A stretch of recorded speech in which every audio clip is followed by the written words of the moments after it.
Assalamu alaikum everyone. Thank you for joining us, and I welcome you to the 12th session of Hypertension Course brought to you by Pakistan Society of Internal Medicine. And we have been joined by our worthy speaker and our honorable panelists and our respected chairperson as well. So I would like to welcome all the participants and the panelists and the speaker and the chairperson to our session. And I would like to introduce myself. I am Dr. Madiha Nazar, working as consultant medical specialist and diabetologist in Holy Family Hospital, Rawalpindi, and Hanif Medical Complex, Satpur Road, Rawalpindi in the evening. I am also the General Secretary of Rawalpindi chapter of Pakistan Society of Internal Medicine, being headed by Professor Dr. Muhammad Umar, Vice Chancellor, Rawalpindi Medical University. So today we have invited our worthy speakers to have a talk on hypertension, and we'll have the two topics, the secondary hypertension due to non-renal causes and resistant and pseudo-resistant hypertension. Before moving on to the session, I would like to welcome our chair. I hope he has joined us. If kindly IT can confirm it. He has not joined yet. He's trying to, ma'am, I'm going to help him to join. And I think once he joins, then you can introduce him. Okay. So we'll just wait for the chairperson to join us. He can join us during the session. And, yes, you can start the first presentation.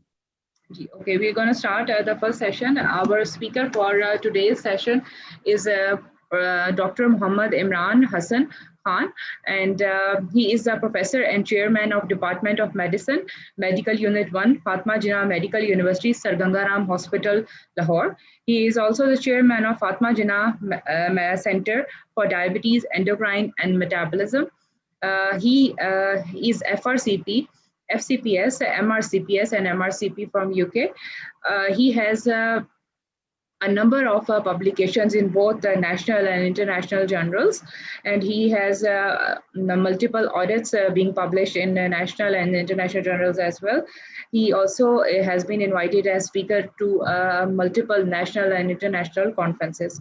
So, sir, welcome to our course, and I would like to invite you to start your presentation for today. Thank you very much. Now let me introduce our chair. He is Professor Abdul Hafiz Chaudhry.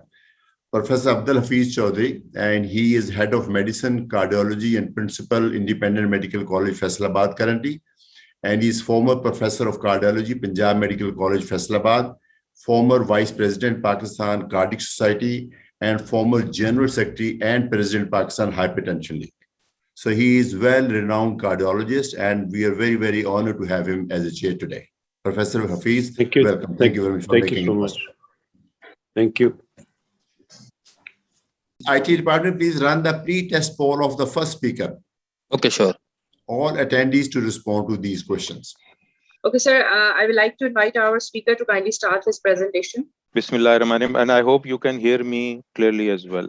Presentation आज जो मुझे option दी गई है वो है secondary hypertension, non-renal causes, and this is my humble introduction. Ground rules जैसे कि आप सबके इल्म में है, I will not be able to take questions during presentation, and I'm sure कि Madiha is very well in moderating the session, and she will आप अपने सवाल बेशक चैट बॉक्स में लिख दीजिएगा. She will be able to direct them to the relevant people at the conclusion. So the learning objectives for this presentation are that by the end of presentation, all the participants should be able to understand A, diagnosis and management steps in a case scenario. ये एक single case मैं आपको दिखाऊंगा, और इसमें हर page के and पे आपसे सवाल पूछा जाएगा. Number 2, we are going to revise few causes of non-renal secondary hypertension. Non-renal secondary hypertension, जो हमारा basic objective था इस presentation का. And I'm going to display in front of you one of the endocrine cause in detail. So, what are the expectations from the audience? I believe कि during the scenario, मैं expect करूँगा कि you should be reading the scenario in detail, और हर scenario का जो page होगा slide presentation, उसके end पे answer the question in your chat box. After that, your commitment to an answer is very important for us, as it will help in assessing the improvement. And 30 seconds I will give for reading, and 30 seconds I will give for answering the scenario. So with this is the scenario in front of you. A 37-year-old previously healthy woman presents to you in clinic for unintentional weight loss over the past 3 months. She has lost approximately 15 pounds without changing her diet or activity level. Otherwise, she feels great. So, सवाल आपसे ये है कि what other questions you would like to know, ask this patient.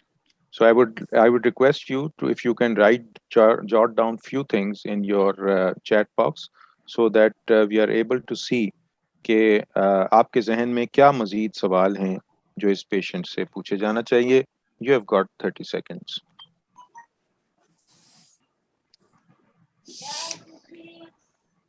Right. So basically, just the further history points which we wanted to, which should be asked, were an excellent appetite in this patient, no gastrointestinal complaints except for occasional loose stools, a good energy level, and no complaints of fatigue. She denies heat or cold intolerance, and there were no tremors, though she has become short of temper with the children and the people living around her. So the next question is that what physical examinations finding you would like to know, or you would like to check this patient for which findings? Again, you have got another 30 seconds. Right. So on examination, it was found that her heart rate, on examination, it was found that her heart rate is, मेरी आवाज सुनाई दे रही है साहब? Please, everybody should mute except the speaker. Everyone must mute except the speaker, presenter.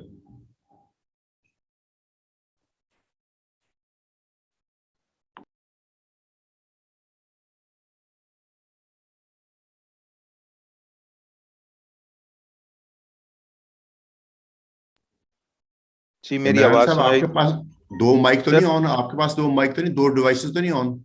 नहीं sir, मेरे पास दो devices नहीं है, लेकिन आवाज रेजोनेट करती है, अब ठीक हो गया. किसी का म्यूट था, अनम्यूटेड था, हो गया ठीक. आप बोलें प्लीज. जी ठीक है sir. So heart rate is 108 beats per minute. The blood pressure of the patient was 162/102. She was afebrile, and when she looked at you, she seemed to have a stare, and her eyes were somewhat protuberant. You noted a large, smooth, non-tender thyroid gland with a 2/6 systolic ejection murmur on the cardiac examination. Her skin was warm and dry, and there was a fine resting tremor in the hands. So by now, you must have been able to make the diagnosis.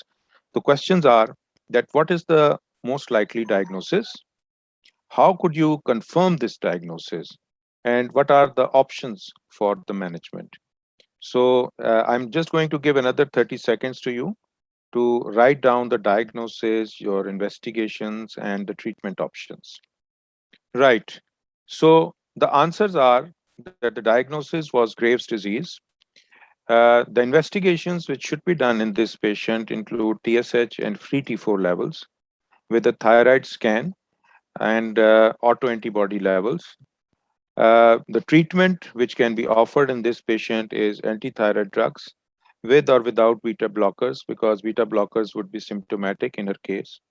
Radioactive iodine is a very good option, especially a preferred option for patients preferable hain जिनमें या तो oral treatment से response ना आए, and it can be used as a first line treatment as well. And thyroidectomy is another answer. So going to the non-renal causes, the common causes which we see include alcoholism, because we can see that in addition to that, obesity and pregnancy, we all know that is a very common cause for hypertension. In addition, the non-renal endocrine causes include pheochromocytoma, Cushing's disease, primary hyperaldosteronism, which is also called Cohen's syndrome, glucocorticoid suppressible hyperaldosteronism, hyperparathyroidism, acromegaly, and primary hypothyroidism, and in addition, thyrotoxicosis, congenital adrenal hyperplasia due to 11 beta hydroxylase or 17 alpha hydroxylase deficiency, Liddle syndrome, and 11 beta hydroxysteroid dehydrogenase deficiency. So these are the common endocrine causes. In addition, there are few drugs which can also cause hypertension, and these includes the most notorious are oral contraceptives which contain estrogens. Then there are anabolic steroids which can also cause hypertension. Corticosteroids, when given for some treatment, they can also lead to hypertension. And non-steroidal anti-inflammatory drugs, carbinoxolone, and sympathomimetic agents can also cause hypertension. There is a congenital cause as well, which is non-renal, and it is coarctation of aorta, which can cause hypertension in anyone. So one endocrine cause which I'm going to go in detail is Cushing syndrome. Cushing syndrome is basically not a very common disease, but when the most of the patients that we see belong to a category in which patients are being given uh, exogenous glucocorticoids, and this results in the features of the Cushing syndrome. So the pathophysiology is that we very well know that hypothalamus has the control. Corticotrophin releasing hormone acts on the pituitary. It releases adrenocorticotropic hormone, ACTH, and the same cells also secrete melatonin, which causes pigmentation. So, adrenocorticotropic hormone has its effect on zona fasciculata and zona reticularis, and they have their action on androgen receptors, and they result in the development of secondary sex characters like pubic and axillary hair and libido, especially in the females. Whereas when it acts on the other part of the adrenal cortex, it produces cortisol, helps in production of cortisol, which acts through the glucocorticoid receptors in different parts of the body. They result in metabolic regulation, for example, protein catabolism, insulin resistance, and immune modulation and cardiovascular regulation. And it also raises the blood pressure. The CNS actions which are belong to this hormone include increase in appetite and impairment of the memory. So these are the different effects of these adrenocorticotropic hormone, which in has its effect uh, on the adrenal cortex of these patients. The causes, when we try to find out for the Cushing's, can be ACTH dependent or independent. So the ACTH dependent causes, they include pituitary adenomas, which are secreting ACTH. And at this point, they are called, if the cause is pituitary, then it is called Cushing's disease. Similarly, this ACTH can be from ectopic sources, and the most common cause is lung. And but there are other neuroendocrine causes for the secretion of adrenocorticotropic hormone ectopically. In addition, if the patient is treated with ACTH iatrogenically, then this is also ACTH dependent cause. If we are talking of non-ACTH dependent causes, then if someone is treated with glucocorticoid therapy, then it is taken as iatrogenic cause for the non-ACTH dependent. And similarly, it can be an adrenal adenoma, or it can be an adrenal carcinoma, which can lead to production of excessive amounts of cortisol from the body. So these are all non-ACTH dependent causes. So when do we call it as pseudo-Cushing's? Pseudo, as the name suggests, that actually it's a false Cushing appearance. So this appearance can be as a result of alcohol excess, which can give certain features which resemble Cushing syndrome. So these patients can develop Cushingoid features. And similarly, major depression patients can also have Cushingoid appearance, because some of them can have increase in their appetite, they start gaining weight, and they have the appearance which is similar to that. And then primary obesity can also give the appearance like central obesity, lemon on sticks, thinning of the muscles and wasting of the muscles and arms and legs. So it can also lead to appearance which is similar to the Cushing syndrome. So there are few interesting statistics about the Cushing's which I want to share with you. 80% of the patients which we see usually are pituitary dependent excess of the hormone. So about 20% or less are due to other causes. So this disease is more common, 4 times more common in female gender. Similarly, ectopic ACTH secretion is seen more commonly in male gender. And the features which we all know very well include from head to toe. There are different features which include psychosis, hirsutism. There can be cataract development with exophthalmos.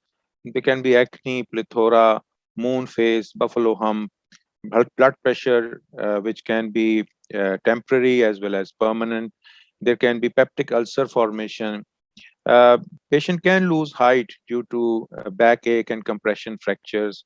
Osteoporosis is present. So these patients can also have hyperglycemia, can have menstrual disturbances, infections. There can be stria present on the skin due to stretching. And similarly, there can be the skin thickness can become papery thin, and there can be wasting and weakness of the proximal muscles.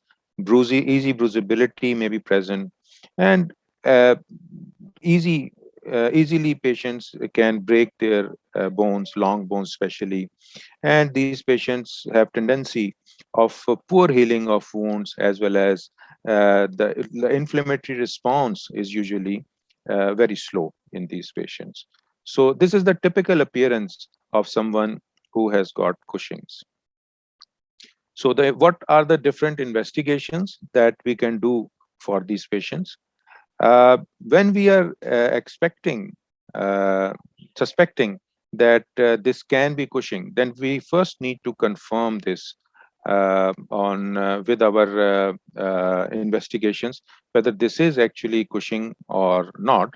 And for that, we need to do either a 24-hour urinary free cortisol or an overnight low-dose dexamethasone suppression test. There are few minor details about these tests which need to be known to all of us before asking for. It's just not like asking for a 24-hour urinary free cortisol. One has to be a little more calculative while doing a 24-hour urinary free cortisol test. And for that, usually what is required to tell the patient is that he should discard the first urine in the morning and then start collecting the urine after the first urine from the time that he's starting it.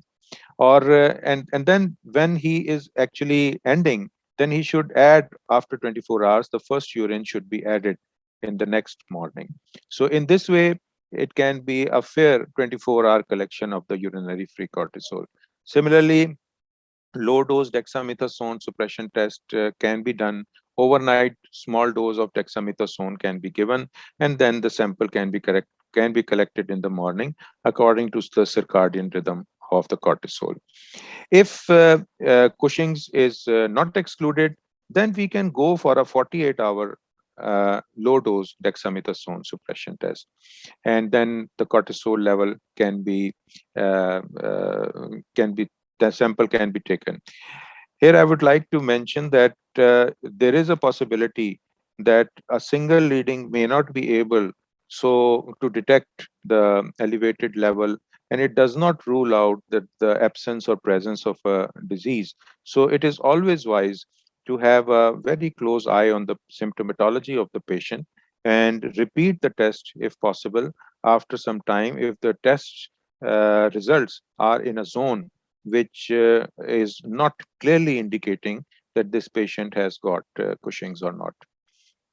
So we confirm the diagnosis of the Cushing syndrome on the basis of these these investigations.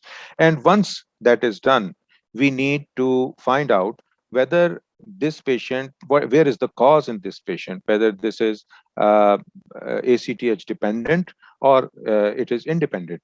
So if the cause is ACTH dependent, then we need to find out we can go for in ACTH dependent patient corticotrophin hormone release CRH test, which can be with a 48-hour high dose dexamethasone, or it can be with an inferior petrosal sinus sampling.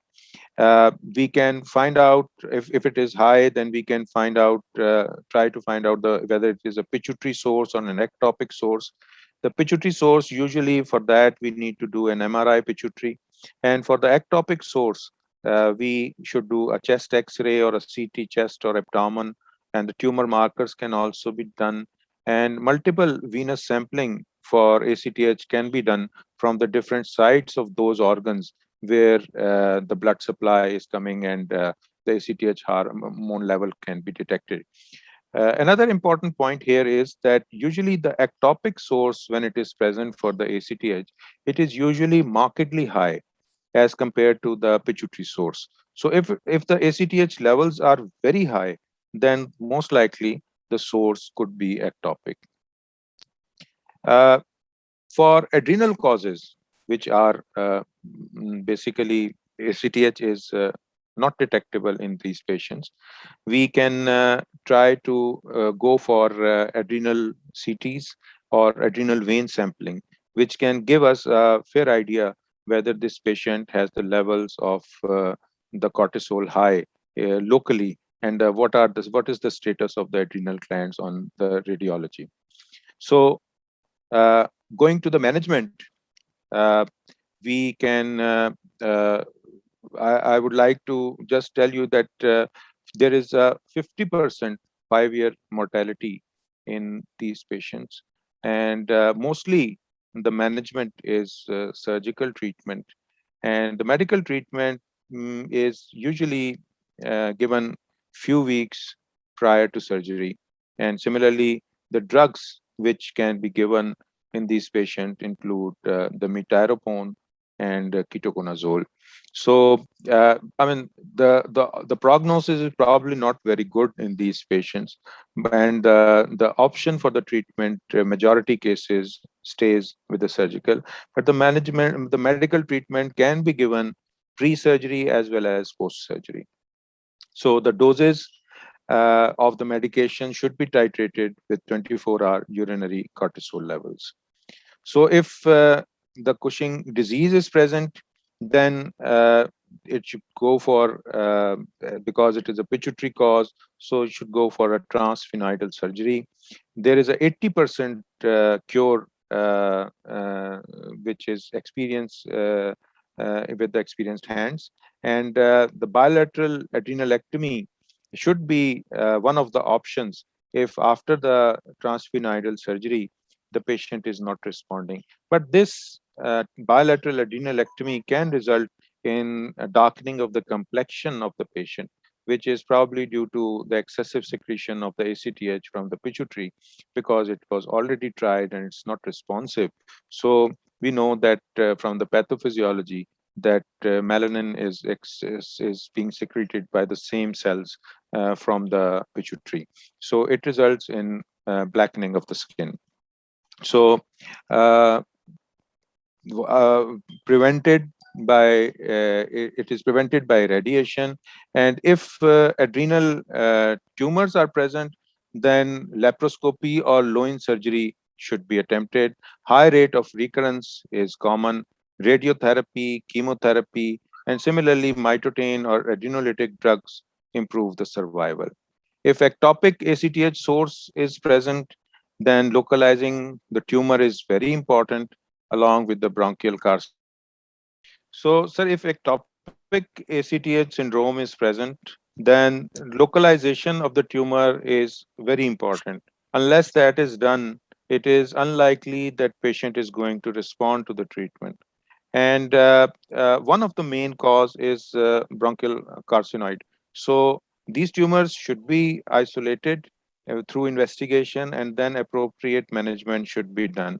These patients are usually incurable with the medical treatment, and bilateral adrenalectomy is usually the answer. But the response usually with bilateral adrenalectomy is again development of darkening of the skin due to Nelson syndrome. So that's all. ये यहाँ तक ही बस मैंने करना था. Thank you very much, sir, for such an elaborate presentation. Now we will have a post-test poll, and I will request IT department to kindly run the poll. I request the audience to kindly answer the questions, and then we will have the result at the end. So now I would like to invite the audience to have, if they have any questions, they should type it in the Q&A column. And sir, we have a question from Dr. Nishat, and she is asking that we see iatrogenic Cushing disease in primary care a lot. How do we treat them? So Professor Dr. Imran Hassan Saab. So the first and the most important part is to diagnose whether this is actually iatrogenic Cushing's or not. So we need to do investigation and find out whether this is iatrogenic Cushing. Once that is established, then because such patients are usually on long-term use of glucocorticoids, so the best option would be to gradually reduce it, and that is only the answer to treat these patients. But at the same time, because of the long use of these drugs, patients are usually having some sort of complication which may be related to hyperglycemia, their osteoporosis, or hypertension, or any infections which they are having. So it is very important that all those symptomatic, all those symptoms should be addressed at the same time as well. The only answer to that would be a gradual reduction of the offending drug, and replaced with a tapering dose along with the supportive treatment. I hope this answers their question. Any comments from our senior faculty on this question? Should we move to the next question? I think the answer given by Professor Imran is absolutely spot on. And there are a lot of cases where steroids are being used, especially when they are getting treatment from Hakims. We have to be careful about that. And the history is there. The physical appearances are also there, which can give us an idea that there is some kind of a drug abuse which is going on. And probably that is what has to be done. You have to stop the drug gradually. And obviously, you will be putting them on the antihypertensive treatment. My question to Professor Imran is that we see a lot of cases who are actually resistant to the treatment of hypertension. And there are no secondary causes to that. And even the compliance is there, adherence is there, everything. The history is suggestive of that. But you do get, there's a possibility of what you also labeled as in your last slide as the ectopic ACTH producing tumors. And they can be very small cells actually. And how would you be able to identify them? Because then in those cases, perhaps drugs like spironolactone, that is why they are very effective when you're treating such patients. So if they are having very small ACTH generating small tumors, very small cells in different areas, how would you be able to find out about them? So thank you very much. I mean, it's a very important question, especially for those patients who are being treated and they are not responding to the treatment. I mean, it's a diagnostic dilemma usually and in these situations, and it is very difficult to diagnose an ectopic source. I can recall one of the case scenarios which was admitted for the similar reason because he was having Cushingoid features and he was having some uncontrolled hypertension, and at the on the investigations out of nowhere we found out that he was having maybe about just 50 ml of pleural fluid, which was when it was taken out. It showed that it had some malignant cells as well. And when the whole of the fluid was taken out and then it was screened, it was found out that actually it was the ACTH which was responsive for all these symptoms. I mean, there are so many examples for carcinoid patients which develop similar sort of features unless they are appropriately diagnosed as the where is the actually the carcinoid location is, and they are dealt with appropriately with the treatment. It becomes really very difficult to not only treat such patients. So keeping a very open eye for the different causes. At the same time, I would say that rare causes are really rare. So not every patient needs to be investigated for that. But if you are suspecting someone, so the common causes which can lead to the ectopic ACTH is the most one of the most common is probably the lung.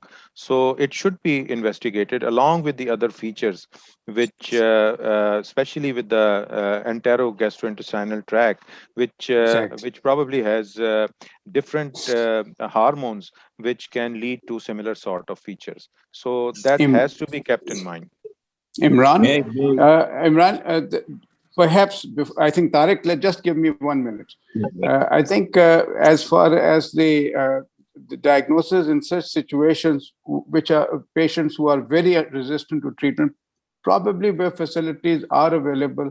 I was hearing somebody that you can do a PET scan in these cases, and you will be able to find that out. Now, you mentioned about alcohol, and then the case scenario was with wine. The French paradox, where they use a lot of wine and still they don't have so much of cardiovascular diseases and hypertension. Perhaps you were a little kind when you said It should have wine. been whiskey. It should have been something more than that. Yeah. Even whiskey is good. may I ask a question?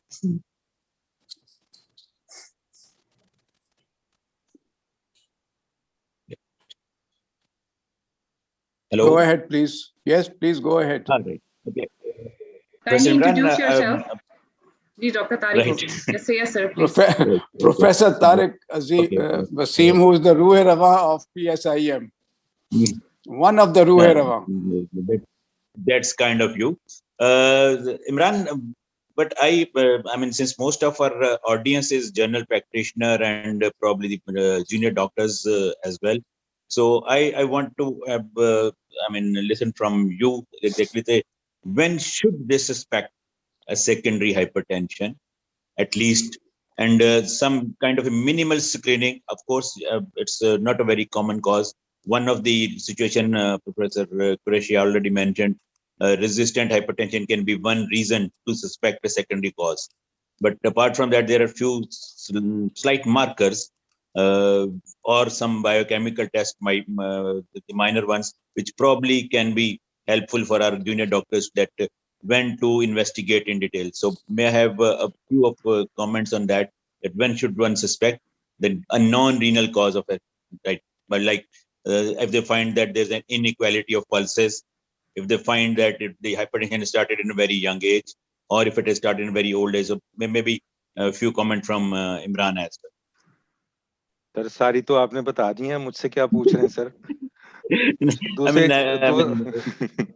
तो दूसरे जी sir यही बात है sir कि if the blood pressure is present in a very younger age group, also sir हमारे I don't know इसकी authenticity, but I would like to have comment. Cutoff value that but who should be regarded as a young hypertensive, and any cutoff value by age? By age, I would say less than 40. 40 को young ही समझें sir. Add something over here? Dr. Imran, can I ask a question? इसमें actually जी sir Dr. Imran, ये जो आप deal करते हैं iatrogenic, do you have some role of ACTH injection while you're a patient who is taking corticosteroids for a very, very long time and you are tapering it, and do you have a role of ACTH injection in these patients? Sir, in patients में तो already वो exogenously बड़ी high dose में glucocorticoids ले रहे होते हैं. ACTH suppress होता है ना? जी ACTH suppress होता है, लेकिन एक तो वो usually commonly available नहीं होता. I haven't used it. So if you develop some problem while you are tapering, how you handle them? उसको सर सिम्टोमेटिकली डील करने की कोशिश करते हैं. यूजुअली जो डोज की एडजस्टमेंट है उसे मजीद स्लो करके, अगर patient is not showing some response to the fall in the corticosteroid level, तो उसको उसकी डोज को ही एडजस्ट करने की कोशिश करते हैं. एड्रीनोकॉर्टिकोट्रोपिक हार्मोन मैंने कभी यूं दिया नहीं है ऐसे पेशेंट को. ओके, एंड देन अदर एक चीज थी कि बड़ा कॉमन है ऑब्स्ट्रक्टिव स्लीप एपनिया, जो कि हाइपरटेंशन करता है, और पर्टिकुलरली रेजिस्टेंट हाइपरटेंशन भी करता है. Do you include obstructive sleep apnea again in the non-renal cause of hypertension? So sorry sir, I would like to interrupt that our second speaker has joined us, so kindly answer the questions. That's what I'm saying. Kindly talk in English so that he can understand as well. He has requested us to kindly talk in English. You can proceed with the. May I ask a simple question from Professor Imran? This is Dr. Professor Bilal. First of all, Professor Hafiz Chaudhry Saab has asked a question. Imran Hassan Saab, kindly answer it, then we will move to Professor Bilal as well. Thank you. Sir, आपका excuse me sir, एक दफा फिर से जरा सवाल, would you like to include obstructive sleep apnea? Sir, as a non-renal cause of hypertension. Definitely, sir. It should be treated as soon as possible. And it is a short answer is that yes, it is a non-renal cause of hypertension. Yes, it is. Professor Bilal, kindly ask your questions, because then we have short time. I'll be extremely quick. Imran, sorry I joined in late. While in your presentation, did you discuss about the MIBG scan in it? Sir, it depends on if the cause is especially related with the adrenals, which includes the pheochromocytoma, then MIBG scan would be indicated. Otherwise, the reason why I'm pointing it out is that the question was put up to you that how can we look for the iatrogenic ones? Yeah. Now, MIBG scan is an option that can be used, and not only that, at a higher dose, it can even be curative. Professor Aziz Saab is sitting over here, and he would be happy to know that I, along with his brother, Professor Muhammad Ayub, once looked after a patient with this very problem, and we did run this test at Punjab Institute of Cardiology. The only problem with this thing is that it takes about 3 to 4 weeks for us to specially import this thing and then run it. And it takes about 4 hours to do the whole thing. So it is a rather cumbersome method, but it is something which is available, and we, in specific circumstances, have opted for it. So MIBG is, which actually means methyl iodine benzyl glutamate, is an iodine 131, which is then utilized for doing it. I hope that answers some people's question. Thank you very much, sir, for the comments. I would like to introduce our second speaker now, so that we can move to the next session. We are honored by Professor Dr. Maciej Tomaszewski for joining us today. Sir, we are having the 12th session of Hypertension Course that has been brought to the audience by Pakistan Society of Internal Medicine. We already had a lecture on non-renal causes of secondary hypertension that was given to us by Professor Muhammad Imran Hassan Khan, a very elaborate lecture. And I would like to introduce our second speaker now. He is Professor Maciej Tomaszewski.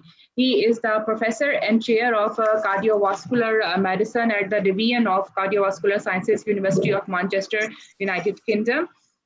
He currently holds the chair of President of International Society of Hypertension. He is the honorary consultant in Manchester University NHS Foundation Trust, and he also is a holder of Clinical Excellence Award. He has many publications in top journals of the world. A few to mention are Nature, Lancet, and American Journal of Human Genetics. His special interest in research is focused on molecular mechanism and treatment of cardiovascular and renal diseases. His clinical practice mainly focuses on management of cardiovascular risk factors. Sir, welcome to our session today, and just gonna tell you about the proceedings. You will introduce your lecture, and then we will have a pre-test poll, followed by the complete presentation, and then we will have a post-test poll. And sir, you're welcome to give your comments and then start the presentation. We have been joined by our chair as well. He is Professor Hafiz Chaudhry, who is a principal of Independent Medical College, Faisalabad. I'm going to reintroduce because last session was interrupted. He is the head of medicine and cardiology of Independent Medical College, Faisalabad, professor of cardiology, Punjab Medical College, Faisalabad, and he also was the vice president of Pakistan Cardiac Society and president of Pakistan Hypertension League. Sir, I will again welcome you, and over to you, Professor Maciej, for your presentation. Thank you very much. Just an introduction, then we will have a pre-test poll, sir. Okay. Well, good morning. I'm sort of a little bit puzzled for because I think there are some technical issues. Okay, there we go. Good morning, everyone, and welcome from rainy Manchester. Thank you very much for inviting me to speak. And I'm delighted that today, this morning, we'll be able to talk a little bit about resistant and pseudo-resistant hypertension. I do realize that there might be some overlap between this lecture and the lecture by Professor Khan in relation to secondary hypertension. I thought that perhaps the emphasis, though, of this lecture would be on pseudo-resistant hypertension, because this is very commonly neglected dimension of hypertension in our clinical services. So you will see that the definition of resistant hypertension has evolved over the years, becoming more and more specific.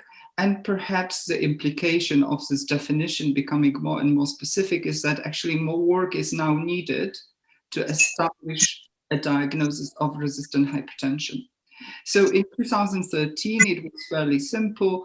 In ESH, in ESC guidelines, it was effectively persistently elevated blood pressure on clinic measurements in patients over this threshold, in those who have been managed using 3 antihypertensive drugs from different classes at adequate doses. Then in ESH, in 2018, Professor William... Sir, I would like to interrupt. Sorry, we can proceed with the presentation. Before that, we can run the pre-test poll, and then we will do the presentation in a single go. I would like to request the IT department to kindly run the pre-test poll. Professor Dr. Maciej will go with the presentation just 1 or 1.5 minutes after that. Right, shall I stop? Yes, sir, please just give us 1-2 minutes. I will request the audience to kindly answer the questions. Sir. I think in this question, we have two options that are same. So IT department kindly noted that second and third are the same options. Third option, as the current blood pressure should be accepted. Third option is whatever blood pressure is there, it can be accepted. We will show the results at the end of the presentation, sir. I would like to request Professor Marche to kindly resume the presentation. Thank you very much. So in 2020, our guidelines published simultaneously in Journal of Hypertension and Hypertension have made this definition of resistant hypertension even more explicit. We retain the previous threshold of blood pressure over 140/90 when we should start considering this diagnosis in patients who are treated with 3 medications from different classes at maximally tolerated or optimal maximally tolerated doses, and that obviously includes diuretic, but only after we have fully excluded pseudo-resistant hypertension as well as substance and drug-induced hypertension and secondary hypertension. So you can now see that this there's a lot of work to be done before we can firmly establish a diagnosis of truly resistant hypertension. And I think before we go any further, I think we need to clarify what is understood as pseudo-resistant hypertension. There are 4 common causes of pseudo-resistant hypertension: white coat effect or white coat hypertension. Another common cause is using inappropriate technique of blood pressure measurements, such as using small cuffs on large arms will overinflate blood pressure values and can lead to artificially elevated blood pressure. Suboptimal antihypertensive therapy, so wrong choices pertaining either to doses or choices of drugs, and finally non-adherence to antihypertensive treatment. And over the years in the hypertension service, firstly in Leicester, then in Manchester, we have really thoroughly followed the rule of importance for exclusion of pseudo-resistant hypertension. And that's that pathway that we established years ago back in blood pressure service in Leicester. We follow each patient consistently from the referral till the very end, when we were confident about the diagnosis. And you can see that 24-hour ambulatory blood pressure monitoring or 7-day home-based blood pressure monitoring, screening for non-adherence, exclusion of clinical inertia, as well as making sure that the blood pressures are properly taken, have been thoroughly observed. And when you actually look at the totality of patients who are referred to secondary or tertiary services with a working diagnosis of resistant hypertension, you realize that actually when you start thoroughly excluding pseudo-resistant hypertension, then the number of patients that are left is quite limited. Because in our data, in our experience, 64% of patients referred to our services with resistant hypertension did not have incurable form of hypertension, and a vast majority of them were effectively diagnosed with pseudo-resistant hypertension due either to incorrect blood pressure measurements, white coat effect, non-adherence, or suboptimal treatment. So you can see how this is not exclusion of pseudo-resistant hypertension is essential because it's so common. I want to spend a few minutes on adherence. Adherence is, we understand adherence as defined by WHO as the extent to which a person's behavior, such as taking a medication, following a diet, executing lifestyle changes corresponds with agreed recommendations from a healthcare provider. So this is this is an umbrella term, not just for pharmacological treatment, but you can use this term also when you assess to the extent to which people follow the recommendations on non-pharmacological management, lifestyle, and so on. Now, until recently, assessment of non-adherence to antihypertensive treatment was difficult because we did lack specific and objective methods of diagnosing non-adherence to treatment. And we, a couple of years ago, we developed a biochemical analysis of urine to diagnose non-adherence. And very quickly and rapidly, the way this approach to diagnosis of non-adherence spread, not just in the UK, but also in other countries. So the data I'm showing you come from an objective methods of diagnosing non-adherence. And you can see that irrespective of which UK city you look at or which country you look at, whether you use urine or blood for diagnosis of non-adherence or type of patients, non-adherence to antihypertensive treatment is very, very common. And approximately 1 in 3 hypertensive patients are at least to some extent non-adherent to treatment. So that's something that we need to be aware of, because it is not necessary. It's not a rare, peculiar condition. It's our daily bread and butter. It is very interesting, though, that the adherence started gaining tractions in the guidelines very recently. So in 2018, the European Society of Cardiology, European Society of Hypertension guidelines, led by Professor Williams and Professor Manchia, they made detection of poor adherence to drug therapy as one of the 5 key concepts underpinning the guidelines. And it was the first time that I saw that the adherence has so much attention in the guidelines. The previous documents usually mentioned adherence, but didn't really make it such an important issue. I think the reason for that is perhaps that until then, it wasn't very clear how to diagnose non-adherence to treatment.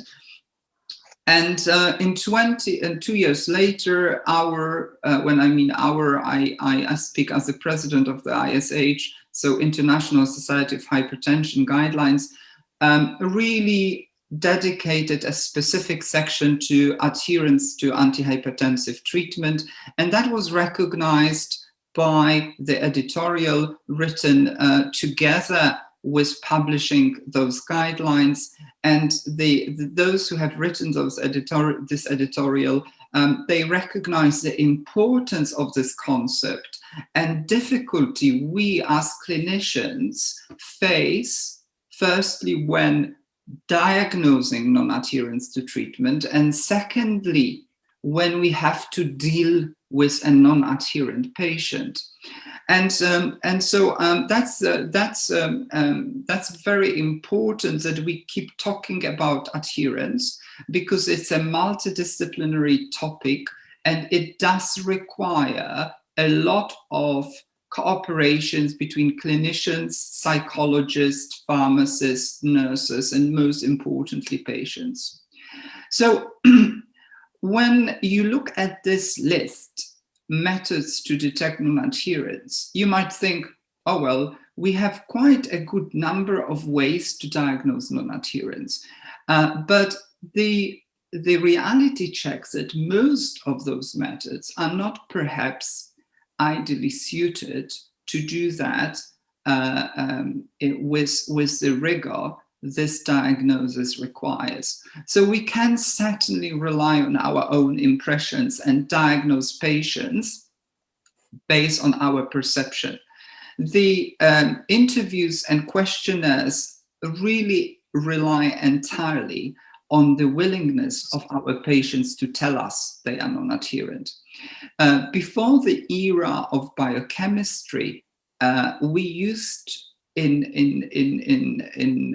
UK directly observed treatments clinics. So these were settings whereby a patient was monitored, was observed by a nurse and they would come to the clinic in the morning. They would have been observed ingesting their medications, and then the blood pressure measurements followed. But it's obviously very time consuming and not free of clinical hazards. And we also have other methods such as pill count, or if you have a good cooperative pharmacist, you can look and GPs, you can look into the rate of picking up prescriptions. Professor Michel Bournier is a big fan of electronic systems that register events linked to act of medications, such as a box opening, but this is obviously a separate technology. It requires specific systems. And there are ingestible devices that I'm not going to talk about today due to the time pressures. But what we do here in Manchester, in Leicester, and in many other cities in the UK, we use the biochemistry of biochemical method to detect the presence or absence of medications or their metabolites in urine or blood. And that's a system we developed in a decade or so ago in Leicester, frustrated by the apparent lack of blood pressure response to what we thought was excellent treatment. We spoke to our colleagues in forensic pathology and forensic medicine. And together with my colleagues, Dr. Gupta, Dr. Patel, Professor Williams, we developed a system of detecting 40 most commonly prescribed medications in urine to detect whether the patients have been taking or not taking their medications. And you can see below, this is one of our first patients who was claiming was taking all the medications on a regular basis, despite very, very high blood pressures. And this patient was effectively, when we had the system settled, one of the first the samples we examined, and you can see none of the medications prescribed were detected in urine. This patient was completely non-adherent. So we audited all our patients with suboptimal blood pressure control to see whether they were taking their medications. And what we also noticed is that there was a very, very powerful correlation between the extent of patients' non-adherence to treatment and the magnitude of blood pressure elevation. So on the x-axis, you will see the difference between the prescription and what we detect in urine, and on the y-axis, millimeters mercury, either on clinic measurements or 24-hour ambulatory blood pressure monitoring. And you can see the higher the disconnect between what is prescribed and what is detected. So the more non-adherence patient is, the higher the blood pressure.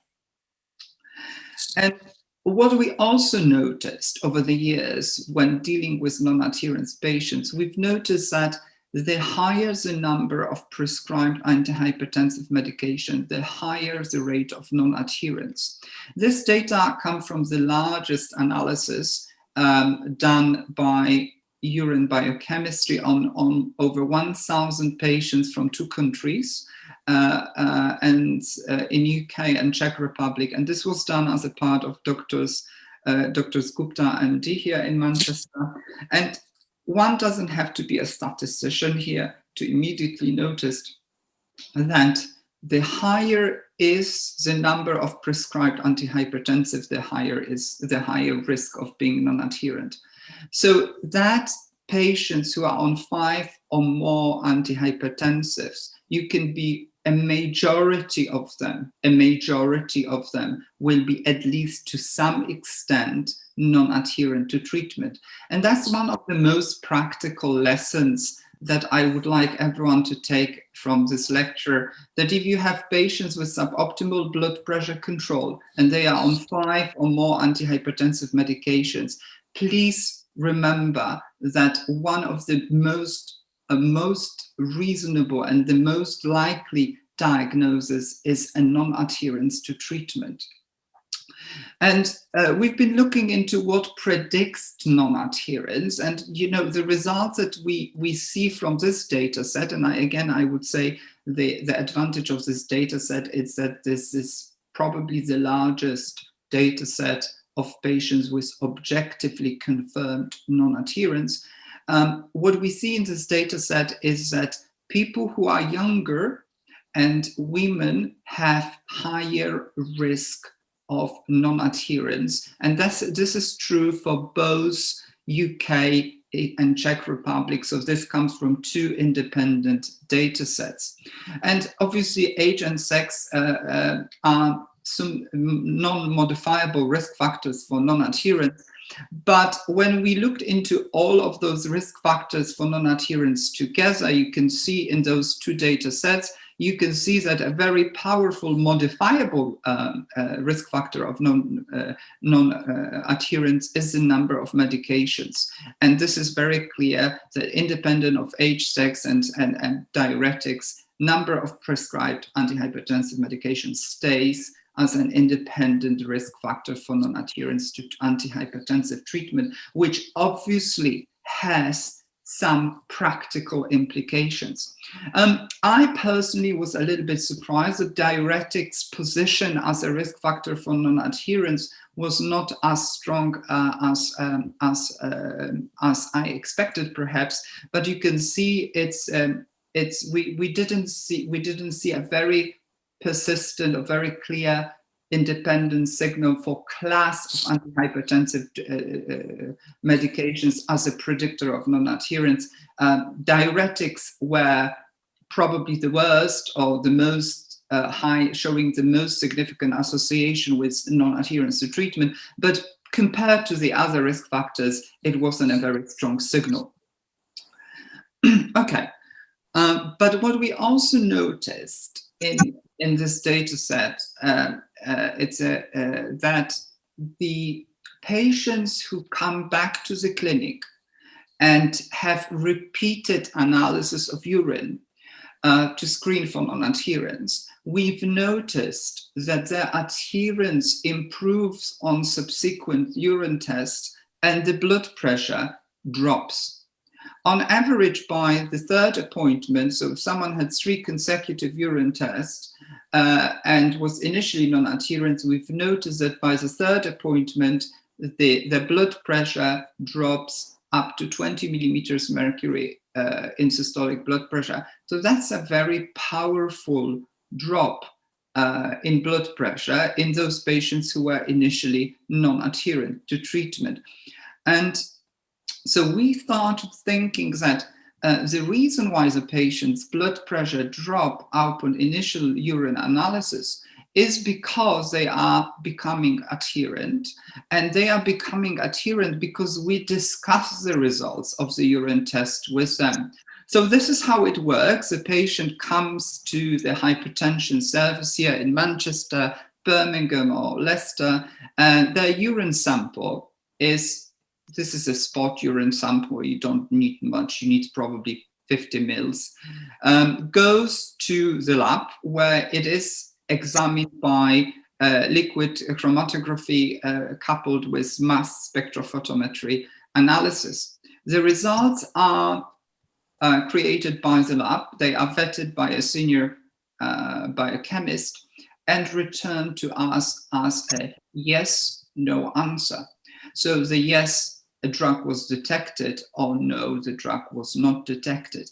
And that what we do is we discuss the results of this report with the patient in a very friendly, non-confrontational way, trying to establish the key barriers to non-adherence.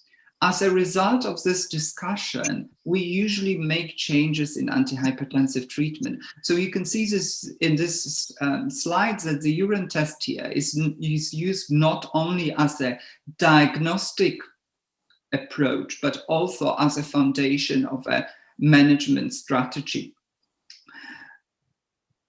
And I want to show you just an example of one of the patients. We are now running the randomized controlled trial here in the UK to see whether our cross-sectional observational data actually can be confirmed in a very robust RCT manner.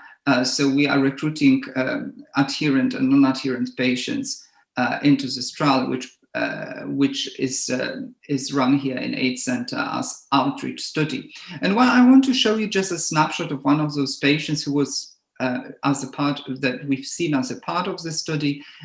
This patient was referred back in September 2019 with, you can see, severe hypertension or grade 2 hypertension based on the ISH guidelines on 3 drugs. I wouldn't be commenting on the choices of these drugs because we get this is a real life medicine. We get sometimes the choices are completely inappropriate, but this is what we got. This patient on the screening was completely non-adherent to treatment. So she underwent what we call intervention visit at this stage.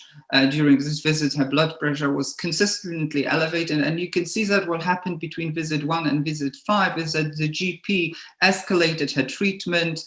She was at this stage on 5 antihypertensive. None of the drugs probably were detected at this stage. Her blood pressure was consistently elevated. And at this stage, we discussed the results of the urine analysis with her. We simplified her treatment. Instead of using 5 drugs, she was put on 1 fixed dose combination. And by visit 4, a few months later, her blood pressure was dramatically different, 127/89, and all her drugs were detected. And a few months later, at the long-term outcome visit, you can see what was very encouraging also is that her microalbuminuria has dramatically improved, and her blood and she was still on 1 medication. So this is the power of testing for non-adherence and using it to help patients take their medications on a regular basis. So what do I do, and what do my colleagues do when dealing with a patient who is non-adherent to treatment? So of course, we first need to establish what is the key barrier to non-adherence. And the reason for that is that dependent on what it is that the patient finds as a major barrier, that's what we target in our intervention. In my experience, the major driver of non-adherence to treatment is the polypharmacy. So patients are put on enormous numbers of tablets, and they simply either do not cope or simply give up. So what we very commonly do, we are either reducing the number of antihypertensive medications, or we are putting them on fixed dose combinations, whereby 3 tablets are in 1 tablet, 3 drugs are in 1 tablet. What is very helpful here as well, we've noticed, is that to organize patients' life and make it more consistent, we use dosette boxes, so compartmentalized boxes, plastic boxes with little divisions for each day and different slots of medications. If patients struggle financially, there is a system here, annual prepaid prescription, that helps patients to reduce the financial burden. What is very difficult in my experience is when patients have their specific views on hypertension and antihypertensive treatment, and that have been built over the years. So to overcome those beliefs about treatment and the disease, it's difficult at one appointment, and in some clinics here, we have a cooperation with a clinical psychologist to help to overcome those. But whatever the reason is, we need to use personalized approach to management of non-adherent. A few words about secondary hypertension, and I think I won't be spending too much time because that was very nicely covered in the previous lecture. I heard that some of the question when I joined, there was a question when you should suspect secondary hypertension, and I think that our guidelines clearly identify those situations: early onset hypertension, resistant hypertension, sudden deterioration in blood pressure, history of hypertensive urgencies or emergencies, or when you see based on history or clinical examinations that the patient might have a secondary hypertension. What I think is very important for healthcare system and for the patients as well is that we do screen for secondary hypertension only after we have excluded pseudo-resistant hypertension, simply because many of those tests are expensive or often invasive and take time. And I think it simply is not appropriate to expose patients to all those difficult and expensive invasive tests before we establish that the patient is not, for example, pseudo-resistant hypertension. So the ISH in 2020 established the diagnostic minimum in secondary hypertension, and this is very simple. It's still very much dependent on, this is very based on thorough history, physical examination, basic blood biochemistry. We did it because we recognize that in different parts of the world, the access to different systems and methodology to diagnose secondary hypertension is very limited. And obviously, in the ideal scenario, or optimally, we will be investigating for secondary hypertension on more sophisticated strategies dependent on the availability of those tests. And Dr. Khan from the ISH Council, our officer at large, she's passionate about drug substance exacerbators and inducers of hypertension that we commonly forget. These are the most common reasons why common drugs that we think are associated with blood pressure elevations. Some are more common offenders than the others, and in certain settings we need to be aware of herbal and perhaps over-the-counter medications that elevate this blood pressure. So what to do in resistant hypertension is also clearly shown in our guidelines. We need to exclude pseudo-resistant hypertension, substance-induced hypertension as contributors as first. And I think this was clear throughout this lecture. Let's not forget about optimizing health behaviors and lifestyle. They are unlikely to cure resistant hypertension on their own, but on the other hand, there will be very few patients with resistant hypertension that do not require those changes. And in our experience, the common problem with resistant hypertension, we are certain it's not pseudo-resistant, it's not secondary hypertension, is that the choices in diuretic-based treatment are not perhaps need to be considered. So often we see patients whose diuretic is not the right choice, or the dose is not adequate, or they are not best suited to their eGFR. But once we are confident that diuretic is optimal, we would recommend adding a low dose of spironolactone if patients have potassium low enough and their eGFR is high enough to do so. If spironolactone cannot be, or is not available, or cannot be added, we would consider amiloride, doxazosin, eplerenone, clonidine, or beta blockers as alternative, or any other drugs that is currently not in use. Our position is that resistant hypertension should be managed in centers with sufficient expertise and excellence. And of course, I hope that you don't mind me mentioning the society that has that I represent here today. We would like to encourage those of you who are passionate about hypertension and International Society of Hypertension to join the society as members. We are actively recruiting, and we have different membership categories to suit everyone needs, from the very junior members, PhD students and junior researchers who can join for free, to very, very senior categories that we introduced not so long time ago, fellow of the International Society of Hypertension, which is the most senior membership category.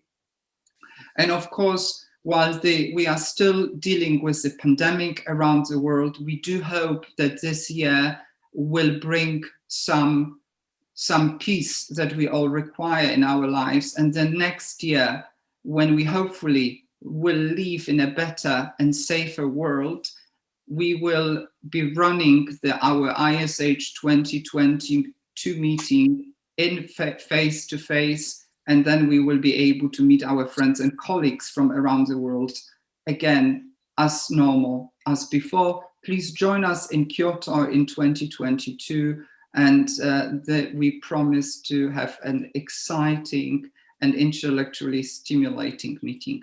Thank you very much for your attention. Sir, thank you very much for such a detailed talk.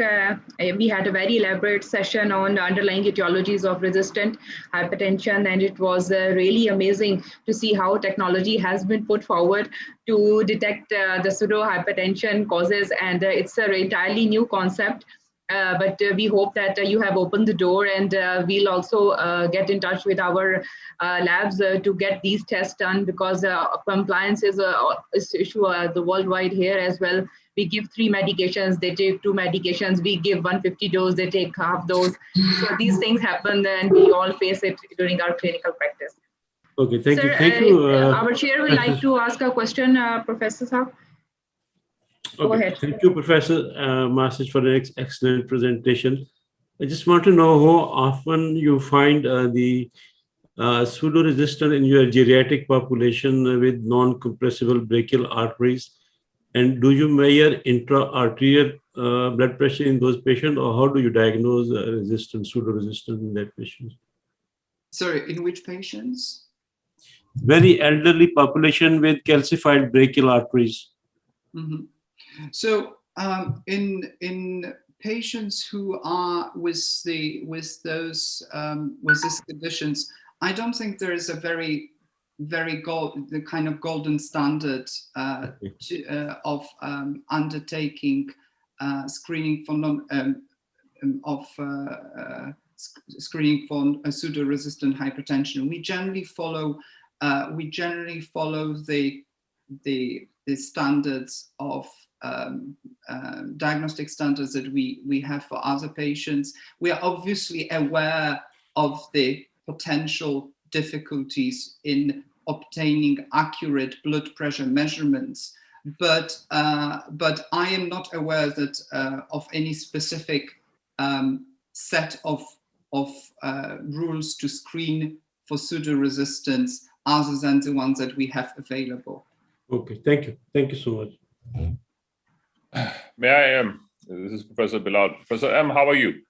It's really nice to see you over here. Thank you very much. Currently, a rather rainy Pakistan these days also, like man, just over there. Just a few questions that have always bothered me. You know, Olympics is now sort of dying away, and we have these tests to be done. So you mentioned about this urine test. So let's say you have prescribed the person a medication for 3 months, and the patient is supposed to come back after 3 months. And all the readings in between the ambulatory are not the right ones. And then suddenly, on the about 3 days prior to coming, they know that you're going to do the urine test. So they start popping the pills. So how many days the person needs to take the pill, and then how many days it takes for the urine to clear off? Something like what the sports people do. Okay. So thank you for asking this question, because it's a question that we've been contemplating ever since we established this test. So what you're referring to is a syndrome we call toothbrush adherence. And this is the name has been taken because it reminds us of patients who haven't been cleaning their teeth for a long time, and just before going to the dentist, they will use their toothbrush. So patients do, but we know that certain patients, knowing that they will be coming to see a doctor, will activate their adherence just a day or 2 days before they come to the clinic by taking their tablets. And sadly, our tests and most of our available tests is not robust enough to detect toothbrush adherence. So in other words, if patients want to trick us and they will take the medications, let's say 2 days or 1 day before, they will be classified as adherent. And I tell you that there are new ways of detecting it. But to answer your second question is how long it will take for the urine to clear from this act of toothbrush adherence. It depends on the drug. So there are some drugs will take up to 25 days, such as amlodipine, to clear of urine, because their full half-life is 20-something days. Some drugs, for example, loop diuretics, are very, very short-acting, so they will disappear the next day. So that's the limitation of the technology that relies exclusively on a yes or no answer and the threshold of detection. What to do when to suspect toothbrush non-adherence? Well, if you have a patient who has a history of non-adherence, they know that you will be testing them. You detect them adherent, but their blood pressure is still very high, then you can start thinking non-adherence. We are currently, I haven't shown that because we didn't have time, but there are those ingestible devices now, which are effectively little sensor, including incorporated in the pills, and they are the golden standard of testing for non-adherence. But it's a question of acceptability and obviously the costs. And how much does this test cost? Any idea? I think this ingestible pills is very expensive. So in other words, you need a manufacturer who will produce those pills. So you need a pharmaceutical industry partner to pilot it, and so I don't think it's practical for now. So for now, we really don't have. I think the only way to do it is to diagnose toothbrush adherence objectively is to combine a couple of methods together, use medications, use prescription pickup records, biochemistry, questionnaires, whatever we have available, and triangulate the information. That's the reality, that we don't have yet anything ready to diagnose it. You see, first of all, I think it would be an extremely good conference in Kyoto, which is my second home. But unfortunately, if we have COVID next year, we'll have problems. But Kyoto is, apart from an academic extravaganza, you're going to have a lovely place there to visit. Now, the second thing is that since you are the president of the International Society for Hypertension at the moment, there are a few reservations which I would like to share with you. For example, you mentioned about the essential management, and that you also say that these guidelines are for also applicable to the low and middle income countries. First of all, the essential reduction in blood pressure management is 20/10. And if it is like, for example, a blood pressure of 200 or 190/110 that you see for the first time and you reduce it, people get a kind of a feeling that just by reducing 20/10 blood pressure, you will be able to achieve what you want to as far as the reduction in cardiovascular disease is concerned. That I think you need to make a little clarification there. You've done a very good job, but you need to make a clarification. And secondly, when we talk about the low and middle income countries, have we tried to see between the rural areas and the urban areas? Because what you are saying about adherence and the use of the different tests, these are very expensive tests. They're applicable in the United Kingdom or maybe in Serbia. But what about places like Pakistan, India, Sri Lanka, even Philippines? These tests are not available there and they are expensive. And the people who come to us from rural areas, or if we go and treat them in those areas, the compliance there is more of an economic problem. Of course. And there you need to actually tell those doctors who are treating there that you use whatever drug is available. Like, for example, a beta blocker, a very cheap diuretic. But because people are non-compliant or non-adherent to treatment because they can't afford it. Many a times patients come back to me, and if I have prescribed a medicine, they would say, I'm not taking the full dose. I have started taking half of it, or I'm not taking the diuretic in the morning, which has been prescribed, things like that. So I think these are the practical points that you really need to look after. And these are the key barriers to adherence, the pseudo-resistance that you have talked about. And then as the age advances, you are going to have polypharmacy. Hypertension is going to increase, but polypharmacy is also going to increase. You have a patient with heart failure. You're treating him with the guideline-directed medical therapy. He's still hypertensive. And you have to, how many medicines can, I know somebody who says, for how long I can take these medicines? I can't afford it, or I'm getting side effects with that. So I think these are very practical difficulties that one has. When Dr. Bilal was saying about how much a per test costs, I think what we are doing is that what we should really be thinking on is a proper consultation, talk to the patient, try to see what is happening with them. Are they taking the medicine? What is the economic constraints that they have? Instead of sending them to a lab and say an easy way out, let's go and get a blood test done or a urine test done, and we'll know whether you're taking a medicine or not. That is going to compound the expenses. So I think these are very practical points that we have to consider. Thank you very much, sir, for your comments. And may I ask a question? Senior faculty would like to add any other question? Yes, Sir, this is here again, Professor Bilal. Professor MT, once again. Sorry, I fear taking your name because I might mispronounce it. So I just stick with the initials. This pill box that we all talk about a lot, I've always wondered how safe it is, because in countries like us who have got high temperatures and humidities, if you fill too many of these boxes, for let's say for a week or a month, what is the probability that humidity or something like that may affect the medication? So that is something.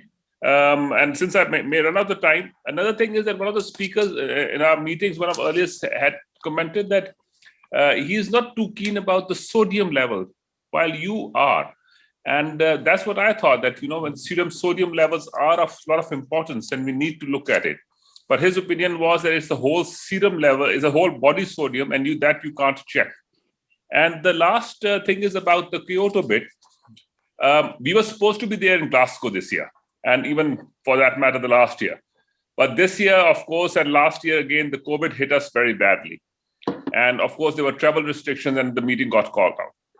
One thing, luckily, my paper got published, and it is very much in the hypertension over there. And but one favor you all did over there for the Glasgow was that you had a special category for people from us, from these third world countries. And you may sort of consider that as a regular feature to support us. Because as far as, at least now, since this online business is there very regularly and probably is going to be there even for Kyoto and many times to come. In fact, ESC had started doing this a couple of years before. A lot of their meetings had this hybrid touch to it, and you could sort of see the main sessions while even wherever in the world you were. So you may consider looking into this fact that the attendance, because we always find it rather difficult to pay the 1,000 sterling that needs to be paid on top of all the expenses that need to be done. Anyway, so what about the pill box and the sodium levels? Okay, so thank you very much for all the questions. So with your kind permission, I'll try to address firstly Professor Shabaz's points, and then if I remember all of them, because they were 6 or 7 altogether, so bear with me while I'm replying. So firstly, I thank you for all your comments, and those that are of relevance to the society, I will take further to my executive and committees to discuss. I'm grateful that you appreciate that we made the first step with our guidelines to bring it closer, not just to the highly developed world, but also, to places where the access to the newest technologies and where the resources are limited. It's not perfect. It's not yet perfect. And but this is a first step that we wanted to make. I appreciate that those different thresholds, optimal and essential, might be a little bit confusing. We are not saying that if you have a blood pressure of 200/100 and you lower it by 20 to 10 millimeters mercury to 180/90, then you are done and it's fine. We are saying this is the absolute minimum, and we should be aiming always for what is considered optimal. Always, whenever possible.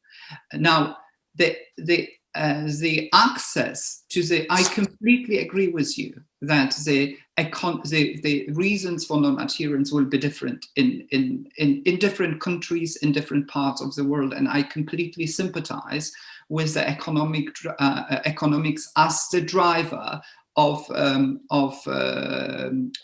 as a major reason for non-adherence. This is very sad that we have still, this still happens. And this is something that is beyond our control or beyond the society ways to improve things.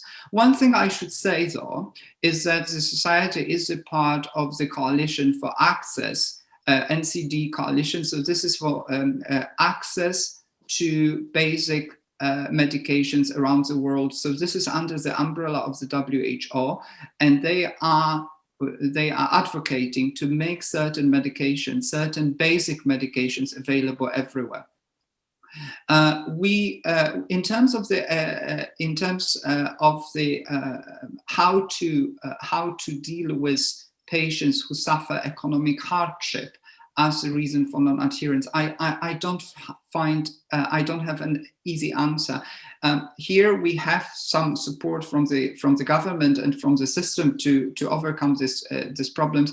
But in other countries, I heard stories from my colleagues from different worlds, Ukraine and other parts of the world, where this is a serious problem. And I appreciate that completely. From practical reasons, I suppose it makes, if this makes top of the list, it makes perhaps the diagnosis of the major driver for non-adherence in certain settings a little bit easier. I should say, though, that the urine test is not a replacement for a conversation. I wanted to make it very clear, and I'm sorry that if I didn't, the urine test is the foundation of the discussion. When you have the availability of this technology, you use it as a platform to discuss non-adherence, because in our experience, 80% of non-adherence patients or more will not reveal their non-adherence prior to that. It's only a very small number of patients who will confess to non-adherence when you press them without that. So that was the motivation, but we stand very strongly that the whole point of the diagnosis of managing non-adherence is a conversation. That's actually a therapeutic weapon. That's what we use. Now, thank you very much, sir. Just the last question, because we are going to wrap the session about the pills storage. Few words on the pill storage in extreme weather. I think that was the very good point by Professor Bilal about the box and the humidity. You know what? I'm glad I came this morning, because that hasn't crossed my mind. Because we live in a country where it's constantly raining, and it's the temperature in the spring or summer or winter is pretty much the same.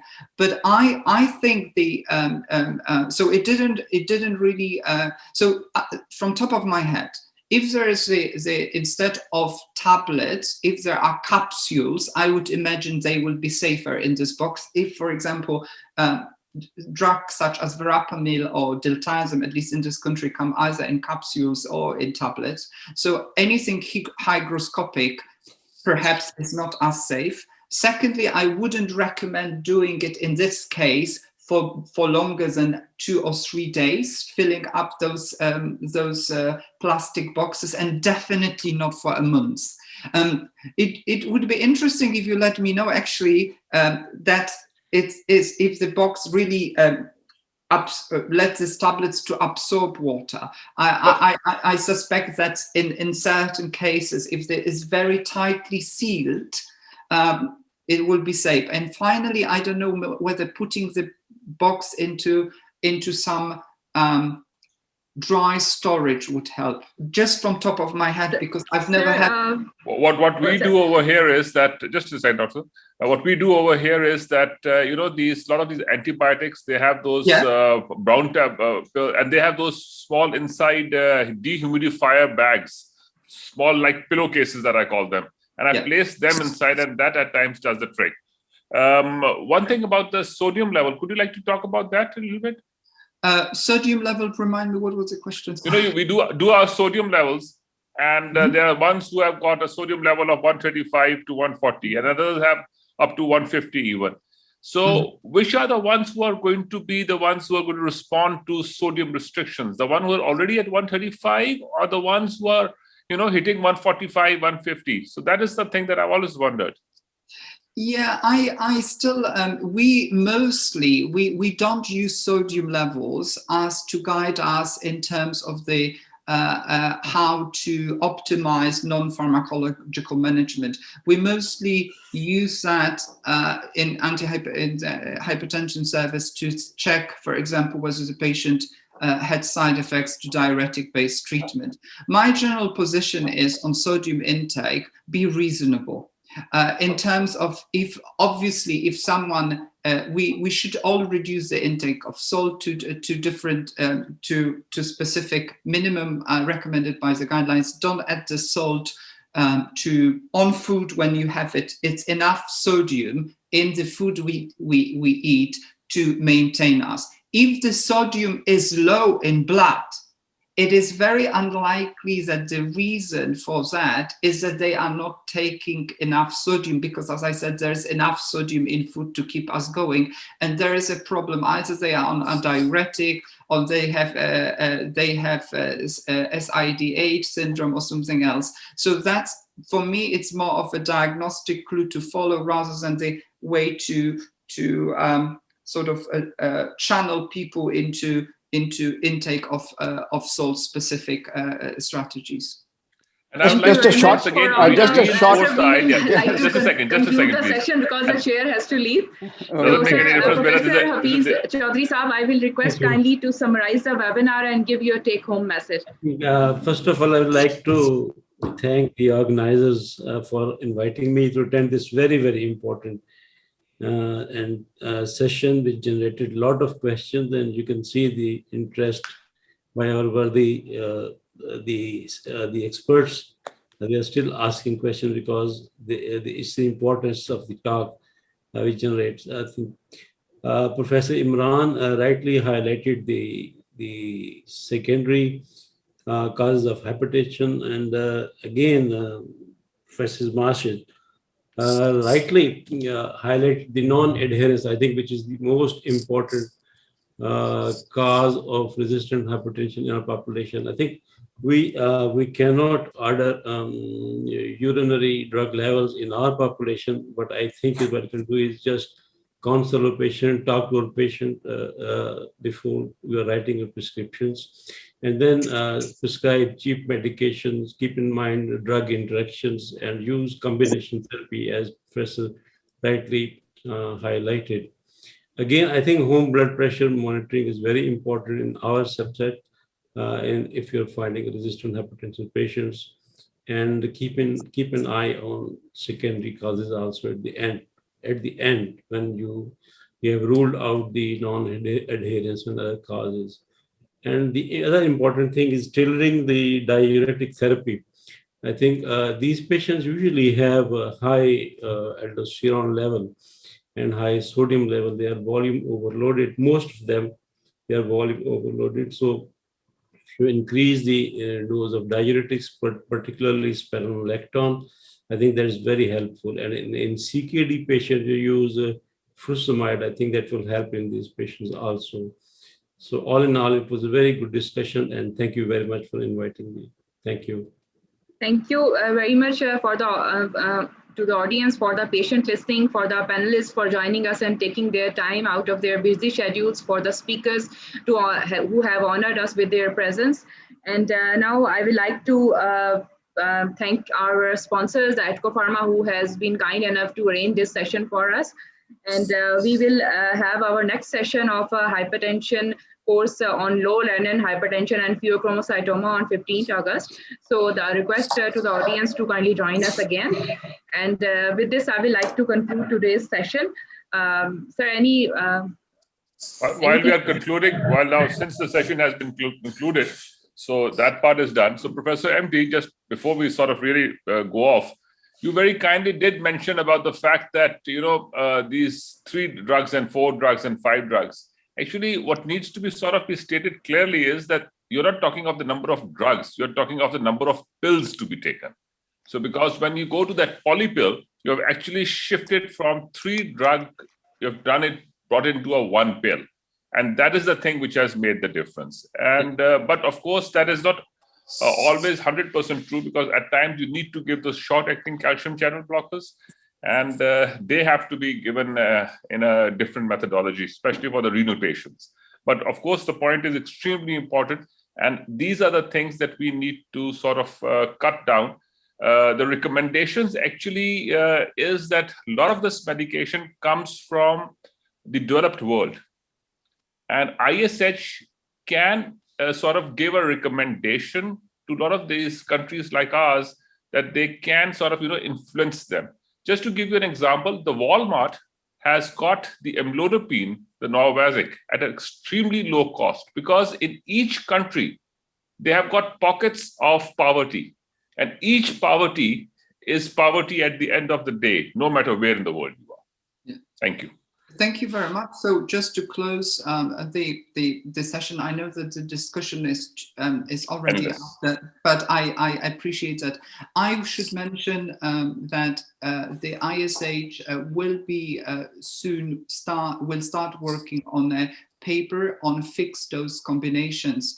And we will invite experts, the ISH members from around the world, to contribute to this paper, because we want to know what the situation in different parts of the world is with fixed dose combination. It's different.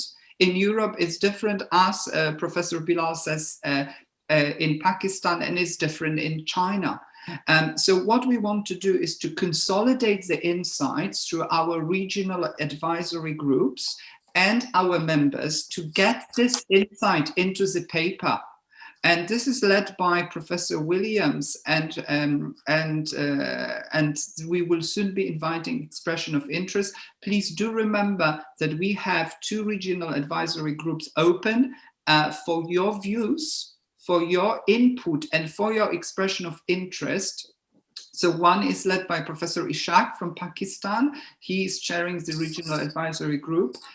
for this part of the world. There is next door is the Middle East and North Africa Regional Advisory Group. They are both very active, and their job is to be eyes and ears for ISH in this region. So those inside, I should be also learning that from Professor Bilal. I've learned it personally today, but we need to record it and we need to make sure that it's out there, and we will be working on it. Thank you very much. A few words from Professor Dr. Somia Kedar. Ma'am, kindly. Okay, thank you very much. I would just like to thank both the speakers, especially Professor Imran Hassan Khan and Professor Maseh Tamazeski for joining us.